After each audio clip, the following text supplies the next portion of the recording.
जी, अस्सलाम वालेकुम वरहमतुल्लाहि वबरकातुहू। अपना नाम बताइए। और मेरा नाम अमादुद्दीन है और मैं प्रोफेशन है मेडिकल स्टोर फार्मेसी है चलाता हूँ मैं। और मैं यहाँ कराची से 200 किलोमीटर दूर जामशोरो कोटरी से आया हूँ यहाँ। मैं डॉक्टर जाकिर नायक का बहुत बड़ा फ़ैन हूँ। मैं 15 साल से इनको सुन रहा हूँ। जी, सवाल बताइए प्लीज। हाँ, सवाल ये है मेरा कि हमारे कुरान की आयत है अल-राशी वल मुर्तशी किलाहुमा फिन नार, रिश्वत देने वाला और रिश्वत देने वाला दोनों जहन्नमी हैं। ठीक है, तो हमारे मुल्क पाकिस्तान में काफ़ी इदारे हैं। मैं इदारे का नाम लेना नहीं चाहता, और हिंदुस्तान में भी होंगे और मवाली मुल्क में भी रिश्वत देते होंगे। तो हमारे मुल्क में यहाँ बहुत एक छोटी सी काम की वजह से रिश्वत देना पड़ जाता है, ना चाहते हुए भी। तो फिर इसके लिए हमें क्या करिए? दोषी कौन है फिर, हम या जो जिसको दे रहे हैं वो? ऐसा आपने कोई कुछ चीज़ अरबी में कही और कहा कुरान में लिखा रिश्वत देने वाला और रिश्वत लेने वाला जहन्नम में। मैं इसी कोई कुरान मजीद की आयत नहीं जानता हूँ। हदीस में लिखा हुआ है, कुरान मजीद में जहाँ लिखा है रिश्वत हराम है वो सूरह बकरा है, सूरा नंबर 2 आयत नंबर 188। अल्लाह ताला फरमाते डोंट यूज योर वेल्थ, आप अपनी दौलत का इस्तेमाल मत करो हाकिम जज को अपने जजमेंट से तब्दील करने के लिए, ताकि आप दूसरे लोग की दौलत खा सके। Do not use your wealth as a bait for जजेस in order to eat other people's wealth. ये कुरान की आयत है, सूरह बकरा सूरा 2 आयत नंबर 188। ये जो बोले रिश्वत लेने वाला देने वाला नार में है, हदीस है, कुरान की आयत नहीं। जी सॉरी सर। आप समझे ना? जी सर। तो अरबी में आपने क्या बोला, मैं समझा नहीं। हदीस में आता है, कुरान में भी रिश्वत हराम है, हदीस में भी आता है, लेकिन ये हदीस में कहा नहीं निकलेगा नार में जाएंगे। ये लिखा है कि आप अपनी दौलत को इस्तेमाल मत करो जज को बेट देने के लिए, रिश्वत देने के लिए, बेट रिश्वत देने के लिए, ताकि आप दूसरे की दौलत खत्म कर सके। सूरा बकरा सूरा नंबर 2 आयत नंबर 188 188। आपका सवाल था क्या रिश्वत देने वाला गलत, क्या रिश्वत लेने वाला गलत? ये सवाल था आपका। जी सर। दोनों? जी सर। दोनों गलत, लेने वाला भी गलत, देने वाला भी गलत। बहुत मजबूरी होता है कि इस वजह से देना पड़ जाता है सर, वरना काम नहीं होता। छोड़ दो काम को। आम तौर के ऊपर रिश्वत देना हराम है, लेकिन ये आयत का आप मुताला करेंगे तो कई उलमा कहते हैं इसमें लिखा है आप रिश्वत मत दो अगर आप किसका माल हड़प कर सके, तो कुछ रिश्वत जायज है। कुछ, मिसाल के तौर पे आपका लाइसेंस नहीं बन रहा है और आप जानते हैं मैं गाड़ी चलाना जानता हूं, ये हर टाइम मुझे फेल करता है। जी सर। उसके पहले मिसाल दूंगा, मैं पहली बार जब पाकिस्तान आया था 1991 1991 में आया था मैं, तो मेरे पास बहुत लगे था, किताबें थे, कुरान थी, तो मैं ट्रेन में चढ़ा, ओवरवेट था, तो टीसी आता है, टिकट।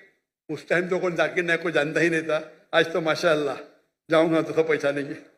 उस टाइम कौन जानता ही नहीं था, टिकट ये क्या है, वजन करो ज्यादा हो गया। तो कूली मुझे बोला भाई साहब। जी सर। कूली ने बोला भाई साहब मुझे 50 रुपया दे दो, मैं पास कराऊंगा। मैं बोला रिश्वत गलत है।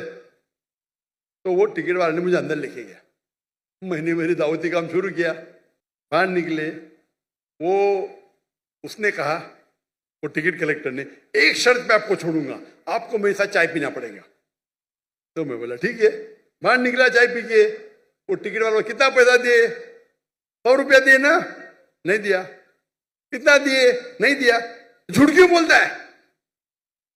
उसको यकीन ही नहीं कि टिकट वाला बिना पैसे मुझे छोड़ेगा। इतनी रिश्वत है यहाँ, आप समझे? जी सर। वो तो मुझे जानता ही नहीं था मैं डॉक्टर जाकिर नाइक हूं, बराबर ना? कितना पैसा दिया? नहीं दिया। कितना दिया? बोलो ना साहब। 200 रुपया दिया? नहीं दिया। बोलो ना साहब।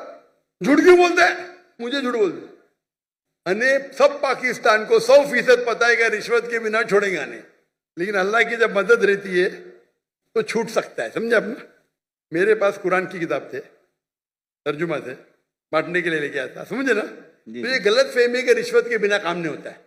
माशाल्लाह मैं तो रिश्वत देता ही नहीं हूं, लेकिन उलमा क्या कहते हैं कि अगर वो रिश्वत से आप दूसरे का हक नहीं मारते तो इजाजत है, मिसाल के तौर पे आपको लाइसेंस, गाड़ी का लाइसेंस है, आप गाड़ी चलाना जानते हैं, तो ये भाई रिश्वत दे के छोड़ेगा नहीं। आप रिश्वत देते तो आप गुनहगार नहीं, लेने वाला गुनहगार।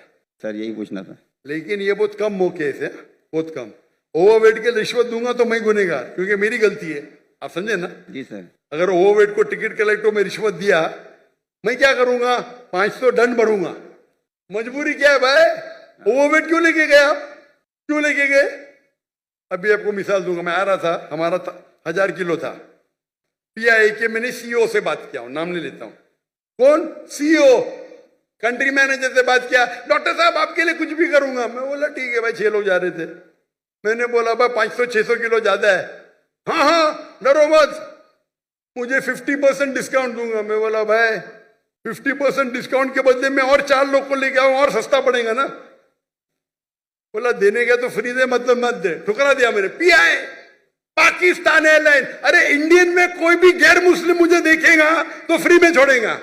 ये है इंडिया। गैर मुस्लिम डॉक्टर जाकिर नाइक को देखेगा, 1000 किलो 2000 किलो छोड़ देता है। ये पाकिस्तान है।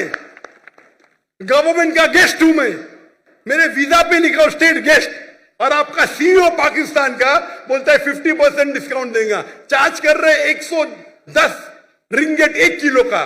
मुझे इतना दुख हुआ कि पाकिस्तान में मैं आ रहा हूं, doctor Zakir Naik state guest है, और वो 300 किलो छोड़ नहीं सकते, बोलते 50% डिस्काउंट देंगे। मुझे नहीं चाहिए तेरा डिस्काउंट।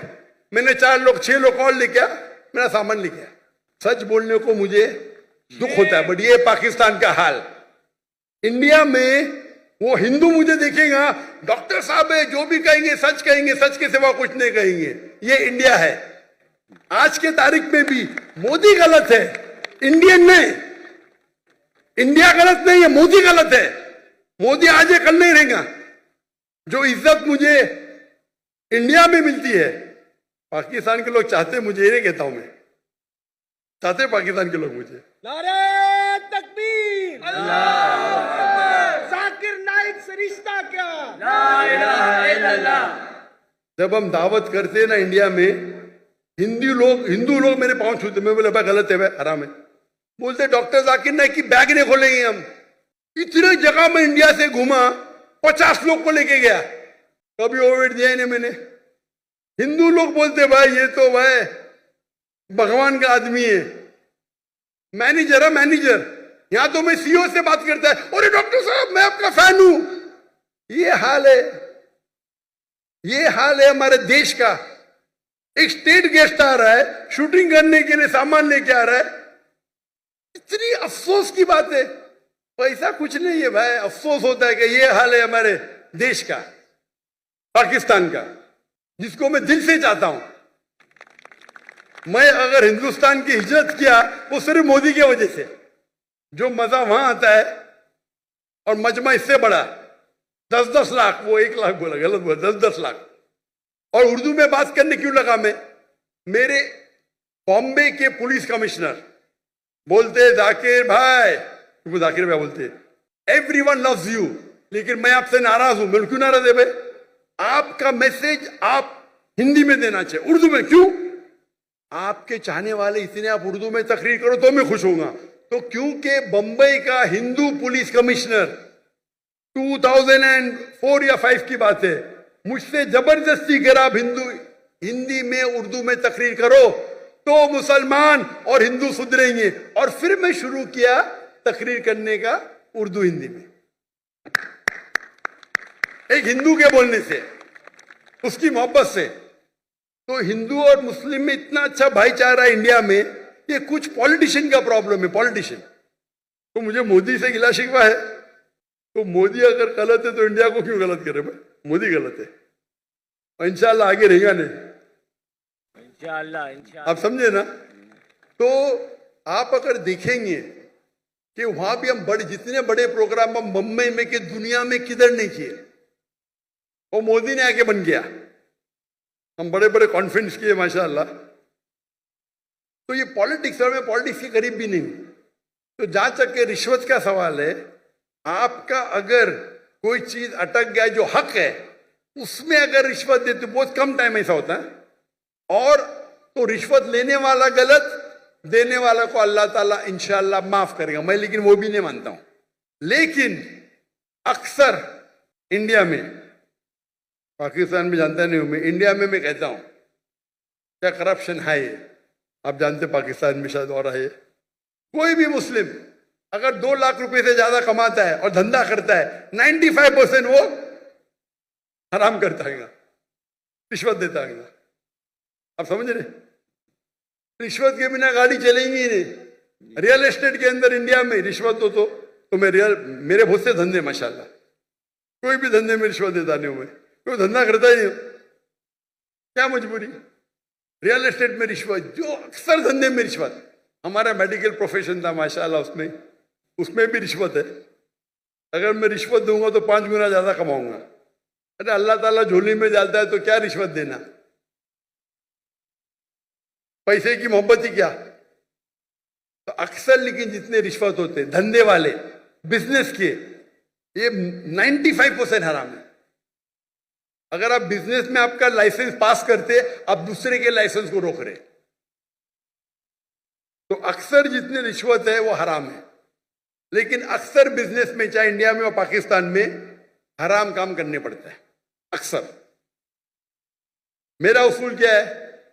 अगर आप रिश्वत देके कमाते हैं 1 अरब रुपया, पूरा 1 अरब भी आप अगर डोनेशन में देंगे तो भी नेगेटिव में रहेंगे। रिश्वत देने का आपको नेगेटिव 1000 पॉइंट मिला, डोनेशन देने का प्लस 100 पॉइंट मिला, आप नेगेटिव 900 पॉइंट हो गए।